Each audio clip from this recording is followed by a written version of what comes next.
Euh, donc, la séance passée, on avait abordé la mise en lot pour le transfert, les lots de transfert.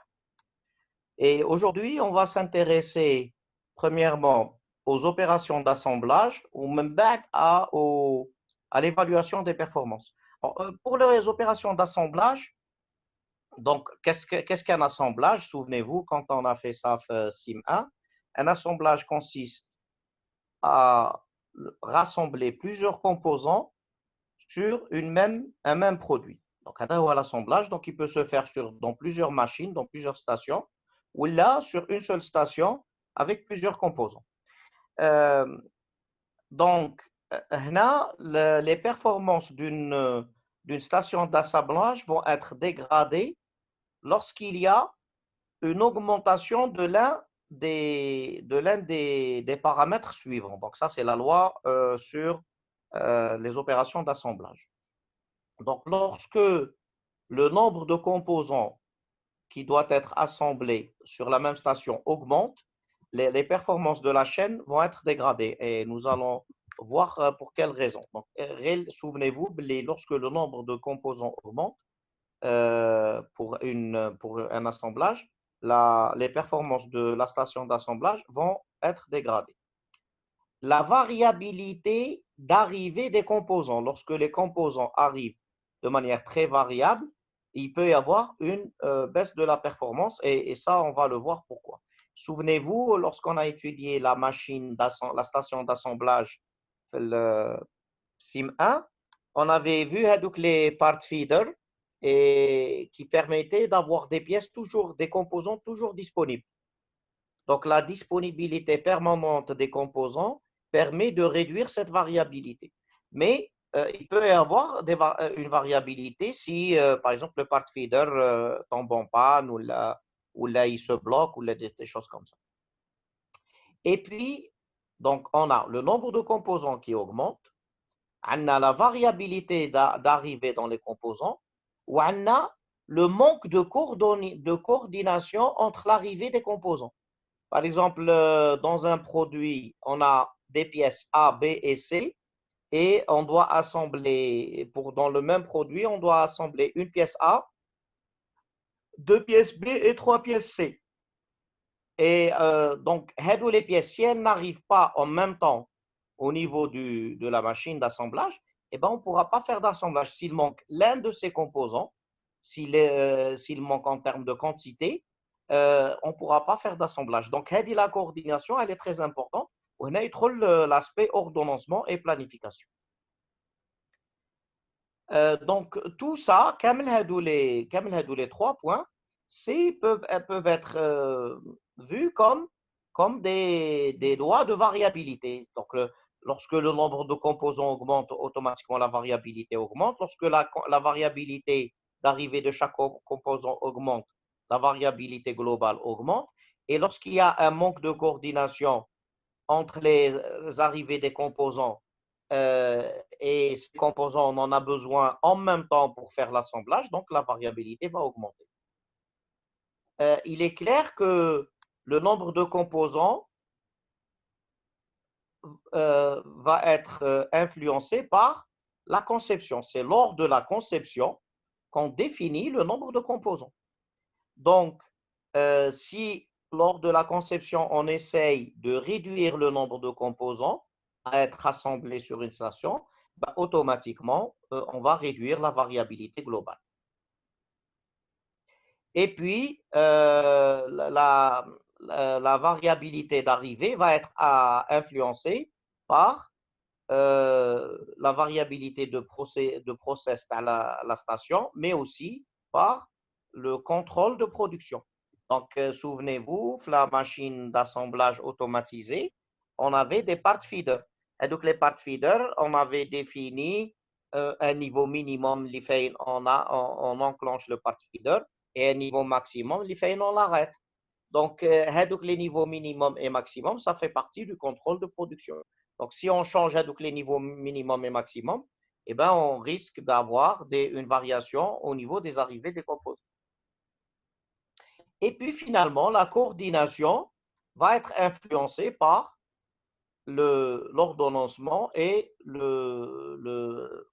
la supervision de l'atelier. Donc, vous voyez bien que les histoires de variabilité peuvent être influencées par différentes choses que vous avez étudiées par tous les domaines du génie industriel.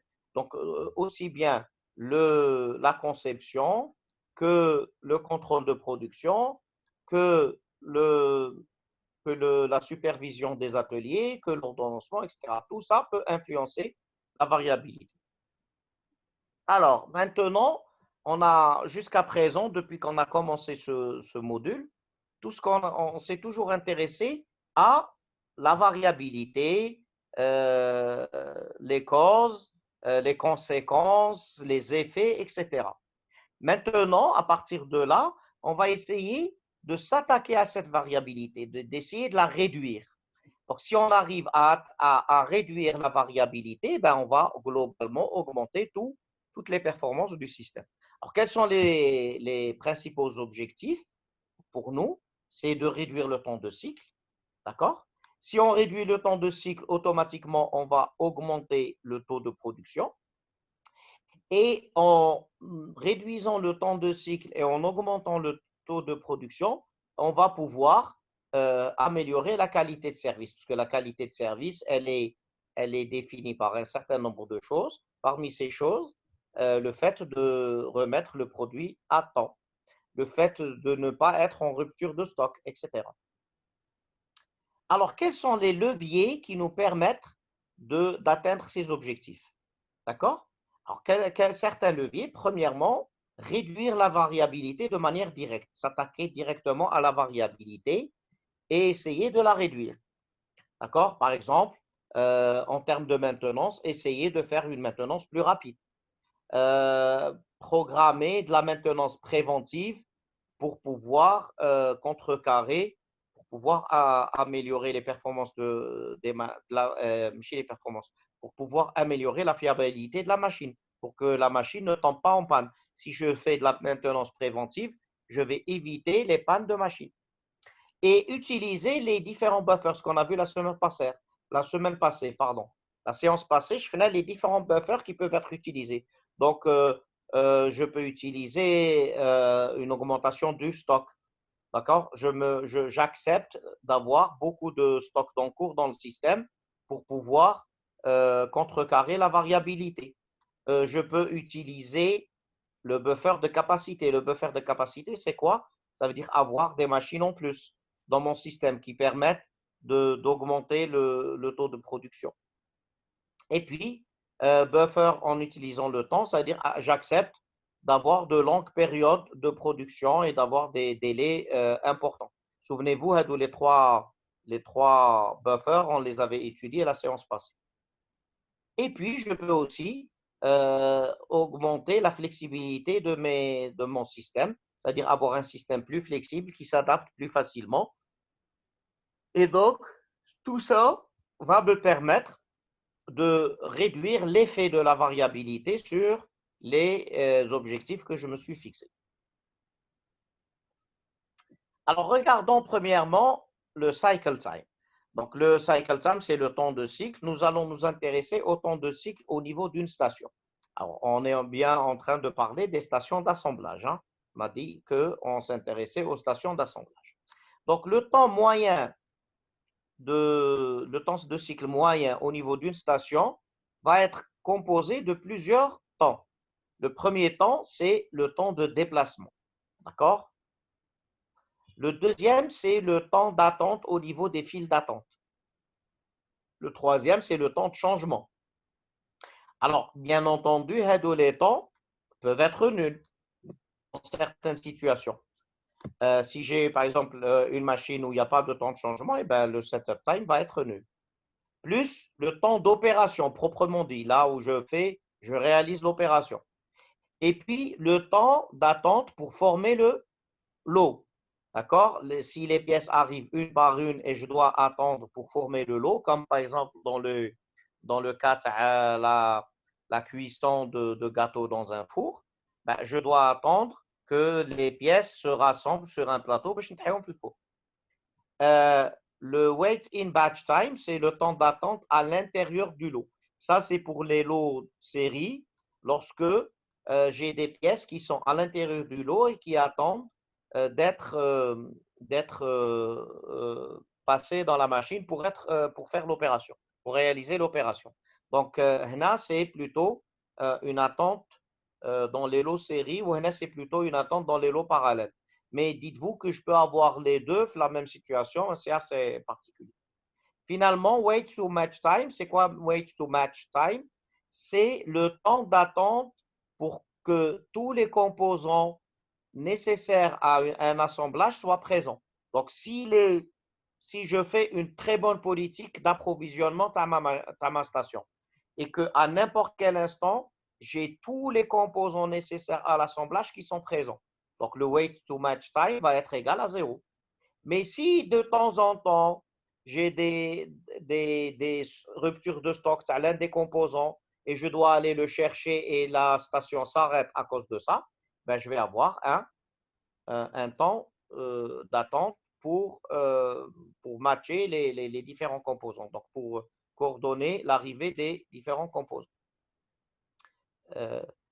Dites-vous que tous ces temps-là vont être caractérisés par un temps moyen et un écart type. D'accord? Et donc, si j'ai un temps moyen et un écart type, j'ai automatiquement un coefficient de variabilité. Alors, maintenant, ça, c'est pour une seule station. Pour toute la chaîne, d'accord? Pour toute la chaîne, le temps de cycle moyen va être égal à la somme des temps de cycle au niveau de chaque station. D'accord? Donc, pour chaque station, je calcule le temps de cycle.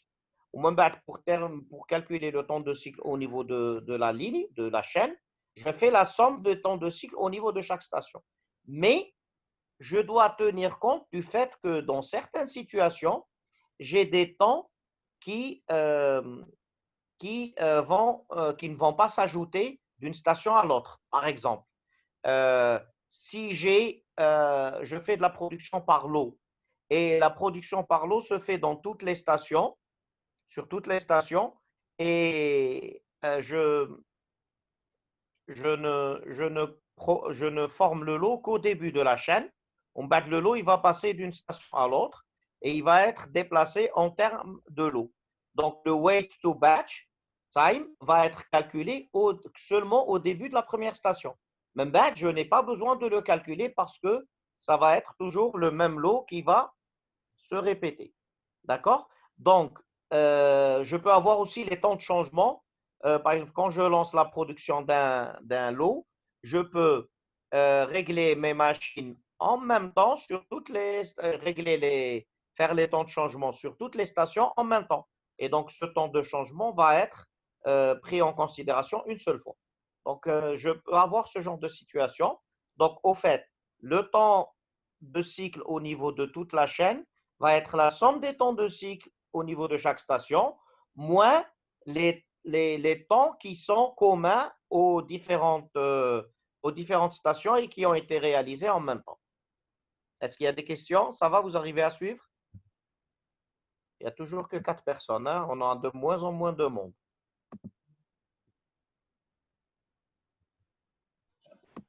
Oui, monsieur Fermat. OK. Alors, très bien.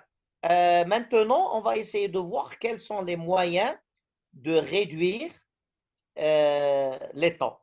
Donc, par exemple, هنا عندي Q time.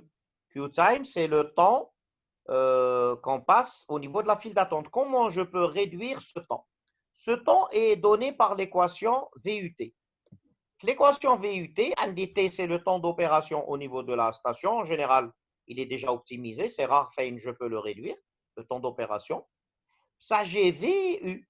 V représente la variabilité où U représente l'utilisation. Donc, je peux réduire à tous les termes. Je ne peux pas vraiment toucher celui-là, mais je peux réduire à tous les termes. Et si je réduis à tous les termes, automatiquement, je vais réduire le temps d'attente au niveau de la file d'attente. Alors, pour réduire la variabilité, je peux jouer sur les pannes. essayer d'avoir des procédures qui me permettent de réduire le temps de réparation au niveau des machines.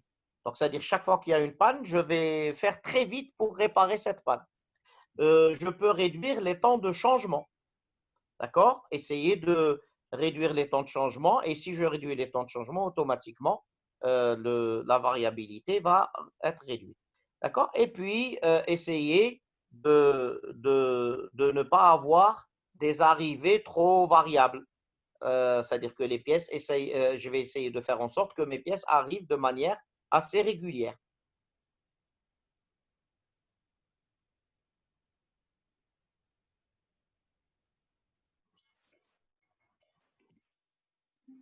Réduire, réduire le temps de cycle au niveau de la file d'attente, je peux réduire la variabilité, je peux réduire aussi l'utilisation. D'accord?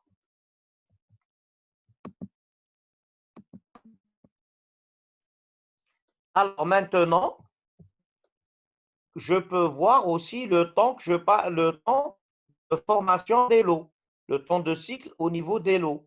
Donc, il est déterminé par les retards au niveau des stations et les retards au niveau, entre les stations. Donc, pour les retards au niveau des stations, la première chose que je vais faire, donc c'est je travaille sur les lots de process, d'opération. Alors, premièrement, je vais optimiser la taille du lot. J'utilise la quantité économique que vous connaissez pour optimiser la taille du lot. Et pour pouvoir avoir des tailles de lot petites, je dois nécessairement réduire le temps de changement. On en a déjà parlé plusieurs fois. Si je réduis les temps de changement, automatiquement, la taille de mes lots va être réduite. D'accord? Et puis, des, si j'ai des stations de travail qui sont très chères, qui coûtent très cher, où je ne peux pas augmenter la capacité, parce que augmenter la capacité, dédoubler la machine. Et donc, si ou là, oui, j'ai des opérateurs qui me coûtent très cher. Les opérateurs, c'est des opérateurs qualifiés qui coûtent très cher. Et donc, si donc, la capacité me coûte cher, si elle est chère, automatiquement, je vais réduire les temps de changement. Parce qu'en réduisant les temps de changement, je vais récupérer avec le temps اللي d'habitude نستعملوه في changement, نستعملوه pour faire de l'opération. Et puis, je dois voir, est-ce que j'accepte d'augmenter euh, les encours et le temps de cycle ou là, d'augmenter la capacité. Je dois faire une comparaison et voir quel est le plus économique. Parce que si j'augmente le temps de cycle et les encours, je vais automatiquement jouer sur le taux de production. Si j'augmente la capacité aussi, je vais jouer sur le taux de production. Pour les délais, les retards entre les stations, donc on essaie de réduire les lots de déplacement, de transfert. Donc, pour pouvoir réduire les lots de transfert, ben, je dois faire plus de voyages, plus de déplacements. Au lieu de déplacer 100 produits une fois par jour, je vais déplacer 10 fois par jour, 10 produits à chaque fois. Et là, donc, je vais réduire les lots de transfert. Et puis aussi, je dois considérer l'aspect conception du système de production. D'accord? Si en étudiant le système de production et en le concevant de manière bien, je peux réduire les distances entre les différentes stations et prévoir un système de manutention efficace qui me permet de déplacer les produits un à un, comme par exemple un convoyeur. Alors, هنا, c'est toujours dans les temps de cycle au niveau des lots et les durées passées au niveau des lots.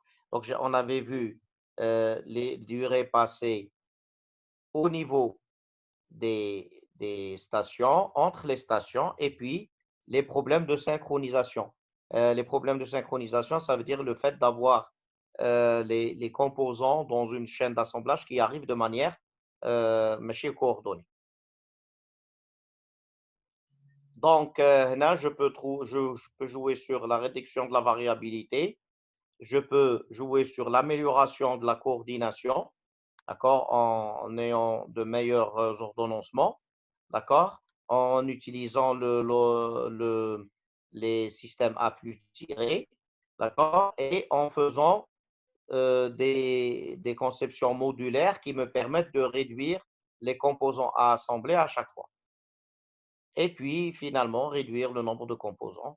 Donc, pour réduire le nombre de composants, je peux refaire un nouveau design. Souvenez-vous, quand on a fait le cours Tassim, quand on a parlé de l'assemblage automatisé, on a dit que l'assemblage automatisé, on doit prendre un certain nombre de contraintes.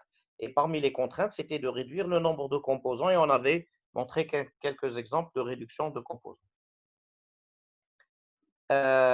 Donc, هنا كاين حاجة le système il a tendance à vouloir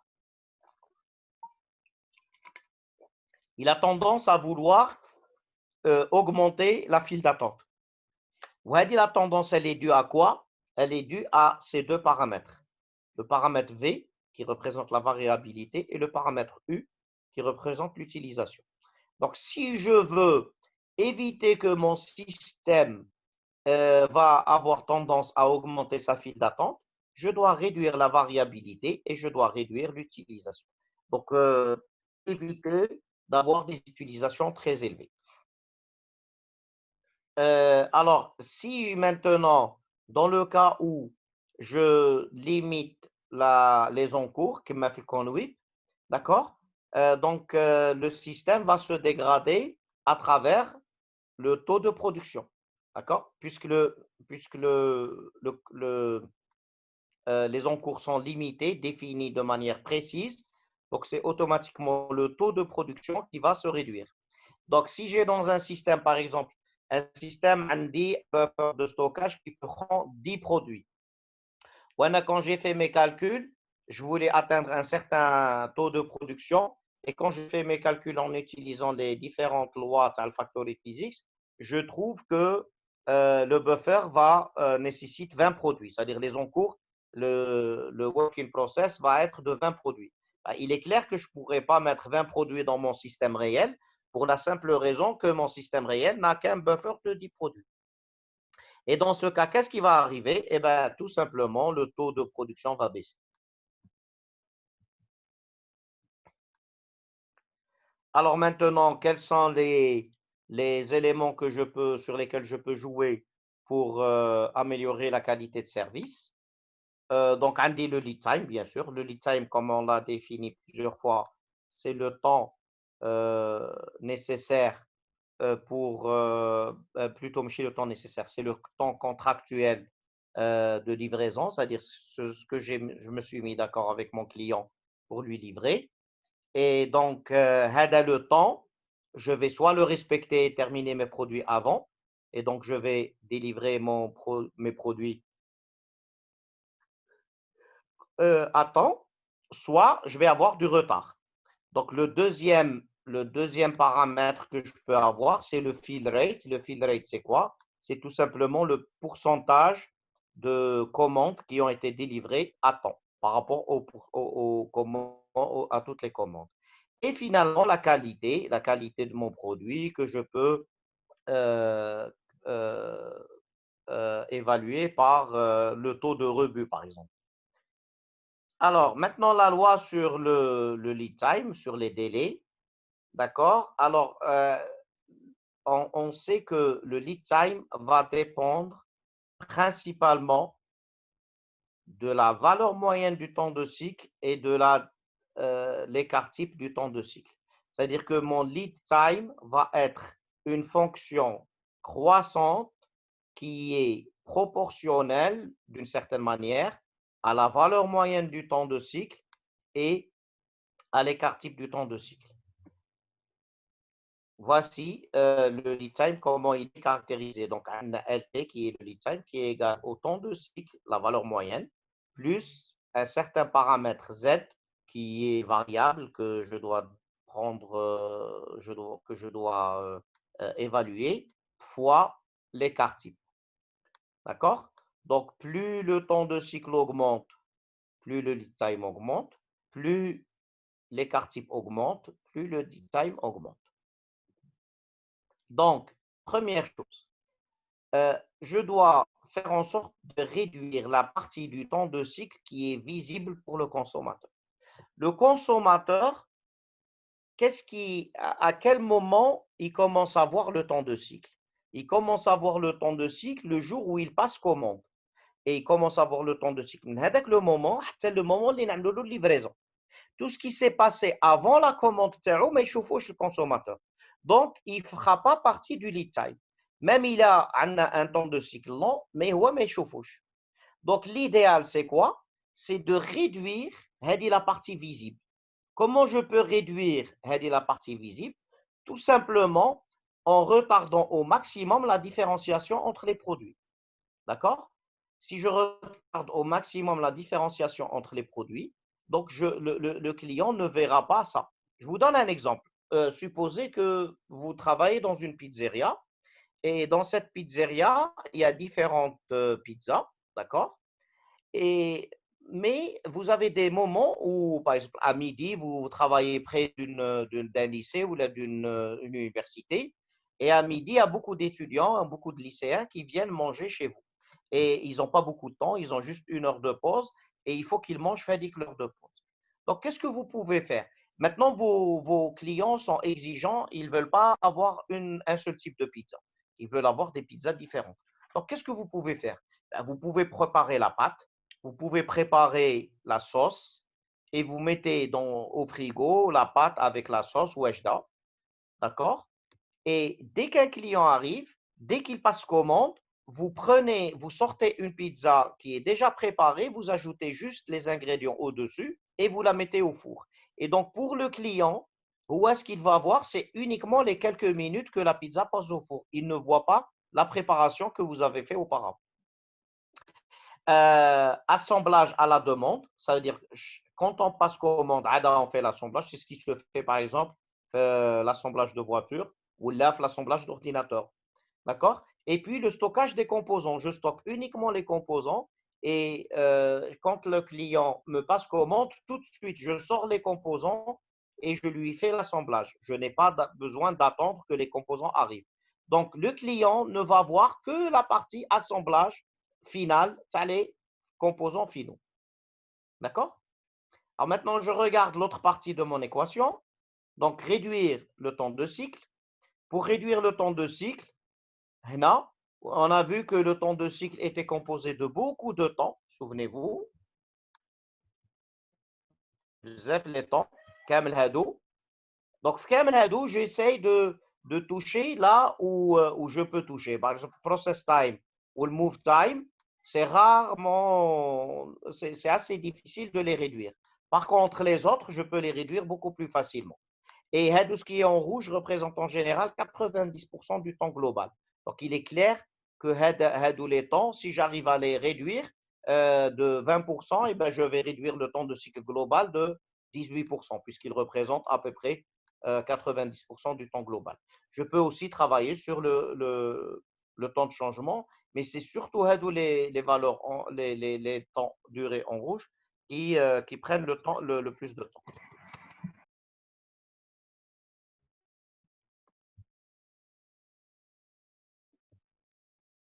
Alors, donc, vous voyez, je réduis les temps d'attente au niveau des files d'attente. Je réduis les temps d'attente au niveau des lots, de la mise en lot ou de l'attente à l'intérieur du lot.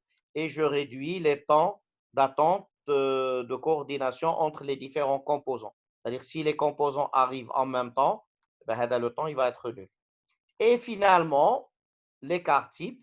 Ben, l'écart type, il faut réduire la variabilité. Si je veux réduire l'écart type, je dois réduire la variabilité. Pour réduire la variabilité, ben, je peux augmenter la fiabilité. Je peux améliorer la maintenabilité en proposant des opérations de maintenance préventive.